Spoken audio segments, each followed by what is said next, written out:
Good morning बच्चों। आपने अभी तक संसाधनों का अर्थ पढ़ा, संसाधनों का वर्गीकरण देखा, फिर आपने देखा कि संसाधन जो है वो हमारे विकास के लिए कितने ज़रूरी हैं। आज हम ये देखेंगे कि किस तरह योजना बना करके हम संसाधनों का प्रयोग कर सकते हैं। तो संसाधनों का नियोजन पढ़ेंगे। संसाधनों के विवेकपूर्ण उपयोग के लिए नियोजन एक सर्वमान्य रणनीति है।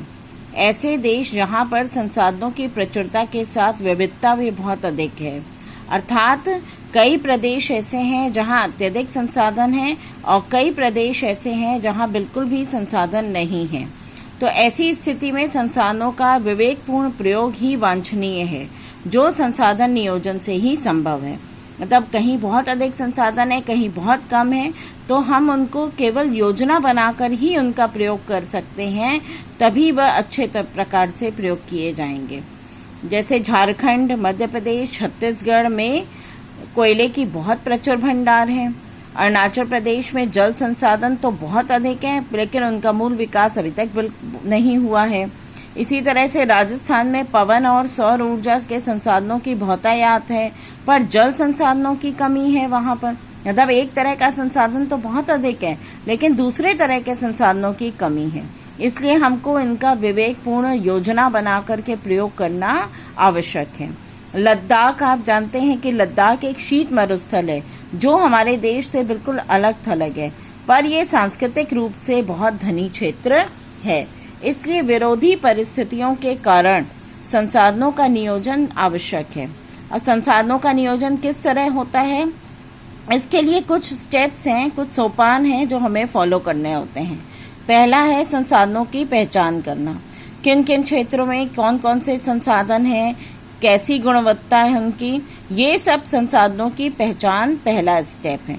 फिर आता है कि विकास के लिए उपयुक्त तो प्रौद्योगिकी कुशलता व संस्थागत ढांचे तैयार करना।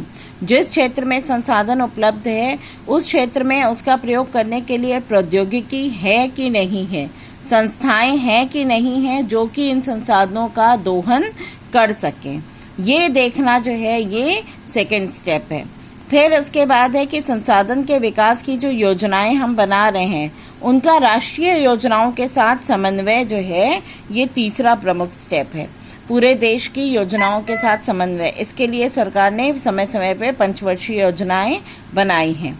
तो किसी क्षेत्र के विकास के लिए संसाधनों की उपलब्धता ही एक शर्त नहीं है, परंतु यदि तदनुरूप प्रौद्योगिकी और संस्थाओं के अभाव में भी विकास संभव नहीं है। हमारे देश में आप देखते हैं कि संसाधन तो बहुत अधिक हैं, लेकिन उसके अनुरूप हर जगह प्रौद्योगिकी उपलब्ध न होने के कारण उनका जो है वो बैलेंस, संतुलित जो है वो विकास नहीं हो पाया है।